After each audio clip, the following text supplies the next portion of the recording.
On the first day of 1901, the separate colonies of Australia federated to create a Commonwealth.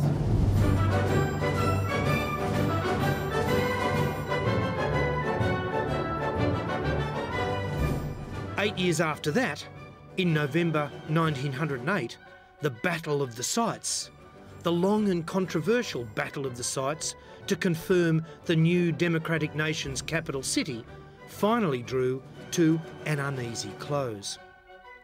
But like all battles, this one had winners and wounded, heroes and vanquished. In this episode, we focus on a select group of 5 men, leaders who we might place with validity around the winner's campfire. You'll recognise each of them as suburbs of Canberra.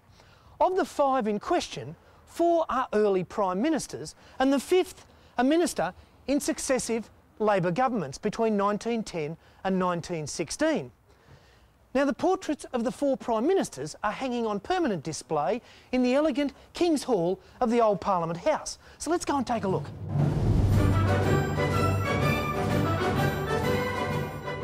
There's this man, Chris Watson, Australia's 3rd Prime Minister, the Labor Party's 1st Prime Minister, in office for a bare 4.5 months, but a man destined to play a big role in the national capital story.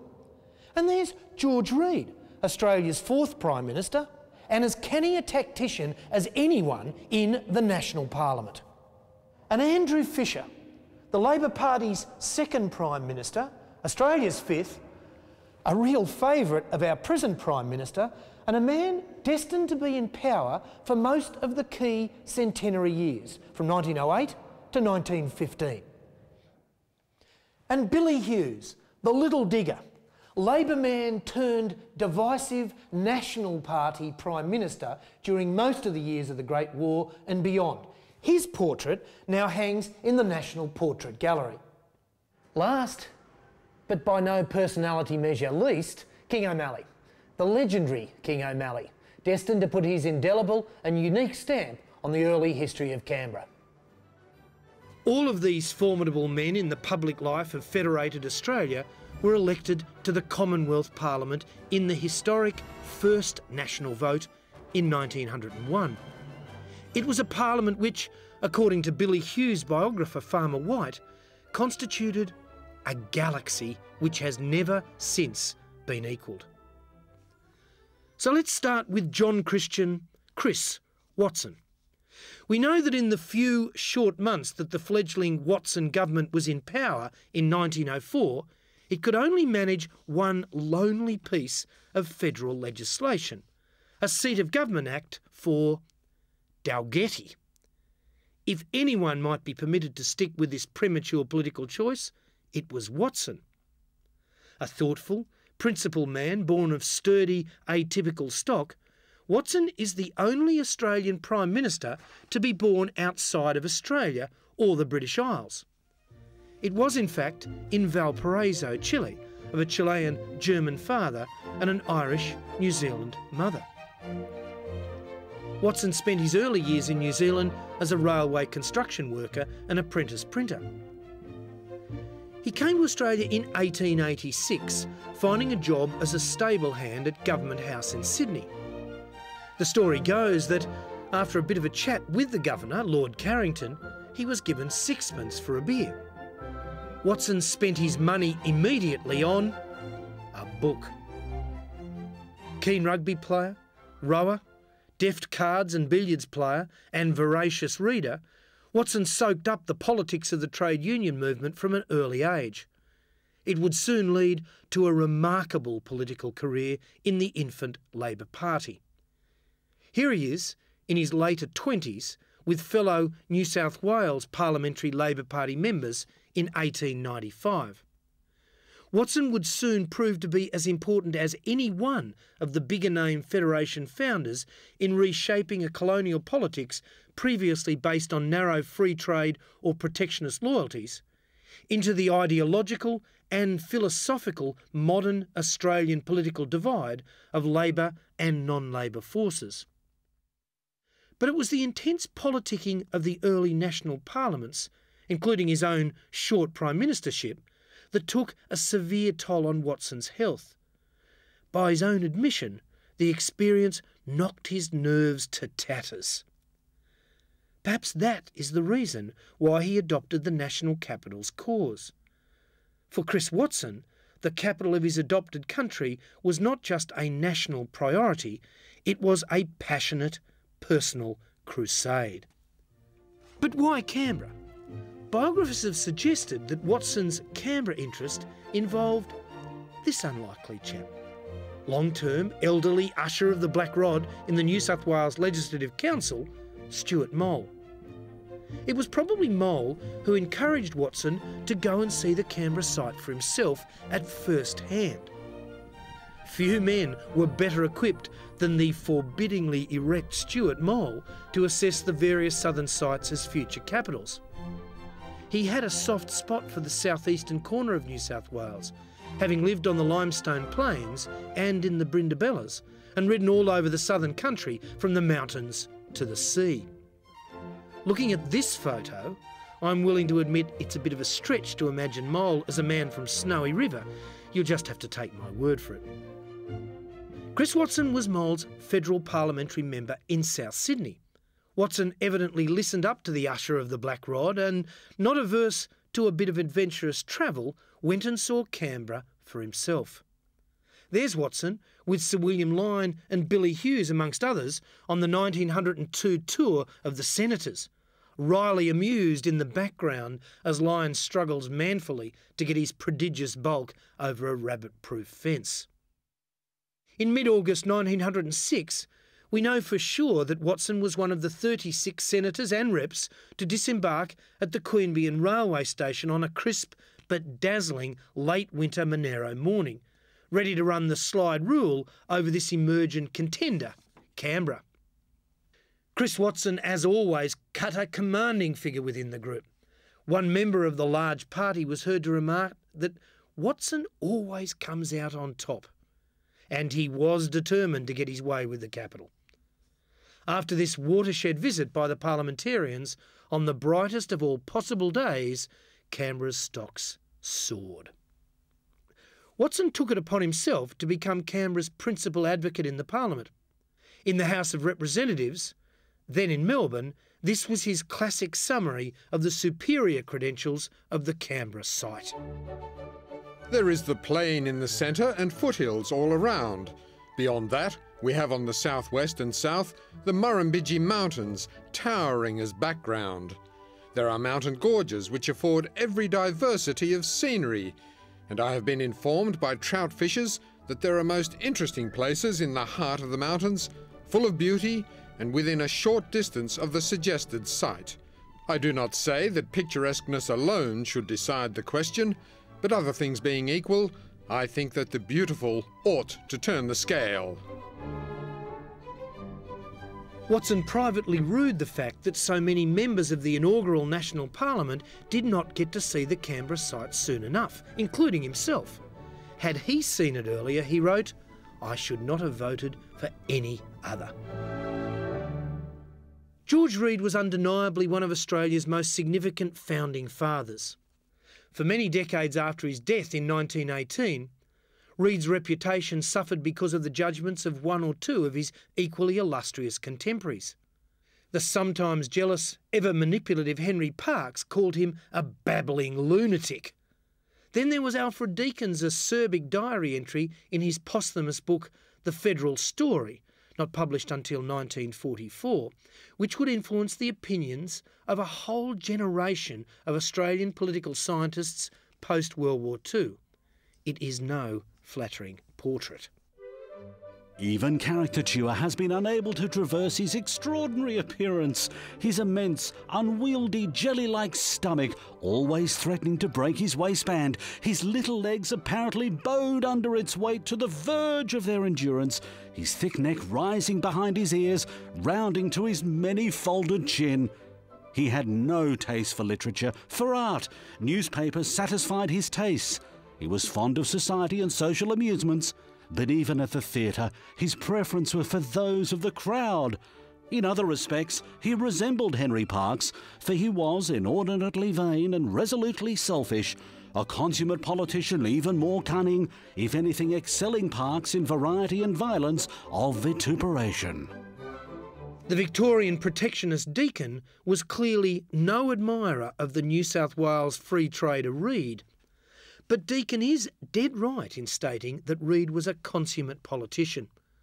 According to his biographer, Reid was the best platform speaker in the empire. More significantly, he was the most outspoken defender of social and economic liberalism in either the New South Wales or the Australian parliaments. Reid fought aggressively for what he believed in, and just about always got what he wanted. Audiences loved his quick wit and sharp humour. When a woman called out to him on the hustings that, "If I were your wife, I'd poison you," Reid is said to have replied, "Madam, if I was your husband, I'd poison myself." On another occasion, a heckler took issue with his bulging stomach, precociously asking when the baby was due and what it would be called. Reid replied, "If it's what I think it is, all piss and wind, I'll call it after you, young fella."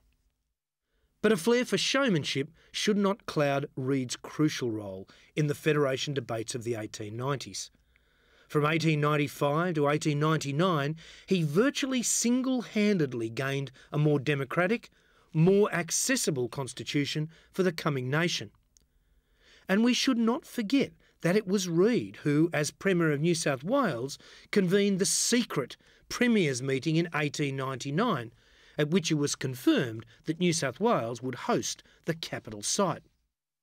At first, Reid favoured the western sites of Bathurst, Orange and nearby Lyndhurst. However, when it became clear in 1906-07 that the more remote southern sites of Albury, Tumut, Bombala and Dalgety were serious contenders, Reid eventually swung his formidable weight behind Canberra. He and Watson took turns in the House of Representatives to disparage Dalgety, the prime pick of West Australian surveyor and noted explorer Sir John Forrest. Reid was especially keen to knock the charismatic Forrest off his perch, and probably succeeded when he suggested in the House that Forrest had acquired all his surveying experience in the desert. Hardly a qualification, Reid dryly observed, for having an opinion about prosperous, abundant East Coast New South Wales. In the last months of the capital debate in late 1908, Watson and Reid astutely recognised that they were surrounded by too many nervous politicians, conscious of the opinions of their distant constituencies. The site known as Canberra might just be too specific, too prescriptive to get up in a parliamentary vote of continent-wide politicians. They strategically conjured the less definite, more diplomatic, less geographically threatening district of Canberra. And so it was, in the final votes of October and November 1908, that Canberra triumphed over a number of other options, one of which was Canberra. With deft sleight of hand, Chris Watson and George Reid obtained their desired result. In later years, others emerged to play their sometimes supporting, sometimes principal roles in the Canberra story. Let's look briefly at three of them. Thanks to the genuinely iconic cinematograph footage of the foundation stone ceremony, directed by that doyen of the Australian silent film era, Raymond Longford, we find them sharing the same podium on Capitol Hill on the 12th of March 1913. Andrew Fisher, Billy Hughes and King O'Malley. Atop the podium that dusty day, Prime Minister Andrew Fisher had just 3 more months to run in a precedent-setting period, during which his Labor government had gone full term. It was his second time in the job. The first time, he had come to power against the odds, just 1 week after the Senate voted for Canberra over Tumut on the 6th of November 1908. Thus, one of Fisher's first nation-building tasks was to see the Seat of Government Act of 1908 successfully through to legislation. Indeed, in the period from late 1908 to 1915, no less than 3 Fisher governments would be in power in Australia. The cumulative effect was both permanent and profound. In October 2008, Prime Minister Rudd launched the first substantial biography of this seminal Federation-era figure. Perhaps our present Prime Minister should introduce the accomplishments of our 5th Prime Minister. Fisher introduced legislation to establish this nation's capital, Canberra. Andrew Fisher should be honoured in Australian history as a political pioneer, as a social reformer, and a great Australian nationalist committed to the great task of Australian nation building. David Day's fine biography provides Mr Rudd and all of us with an abundance of rigorous quality history. Fisher was a political leader, legislator, and administrator of integral importance to the early history of our nation. Coming to office for the first time on the 13th of November 1908, he recognised immediately that, in his words, the seat of government question must be got out of the way. It had gone on for far too long. Fisher took immediate steps, appointing as his Minister for Home Affairs Hugh Mahon. Within a month of coming to office, Mahon had issued his visionary instructions to Surveyor Charles Scrivener. These instructions confirm for us that the second National Labor government appreciated the scale of its responsibility on this vital question. The surveyor will bear in mind that the federal capital should be a beautiful city, occupying a commanding position with extensive views and embracing distinctive features which will lend themselves to the evolution of a design worthy of the object, not only for the present, but for all time. When Prime Minister Fisher articulated his thoughts for the nation's capital city on the March 1913 podium, he too imagined an elevated future. Here on this spot in the near future, and I hope the distant future too, the best thoughts of Australia will be given expression to. I hope this city will be the seat of learning as well as of politics, and it will also be the home of art. While Billy Hughes was neither temperamentally attuned nor indeed destined to play a leading role in the national capital's big picture, he was very, very good on the finer grain detail. Several decades after the Battle of the Sites had concluded, Hughes infectiously captured some of the flavour of earlier, more innocent times in the autobiographical volumes he penned in his 80s, when he finally sat down to reflect on a long and turbulent life. The story of how the Parliament of the Commonwealth came to choose Canberra as the seat of government is a chapter of history about which lingers the fragrance of romance. And if there is one actor in the capital drama who has more of this fragrance of romance than any other of Australia's Federation founders, then it is King O'Malley.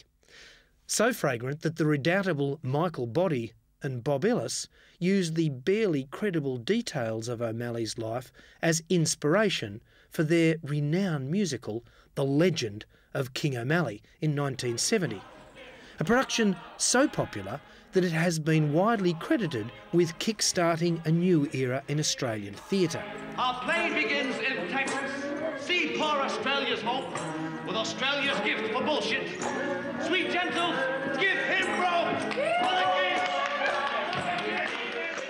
John Bell directed that first production, his first in an illustrious continuing career. Well, I'm out of breath and out of time. I look forward to bringing you more of Canberra's wonderful history in 2009. See you then.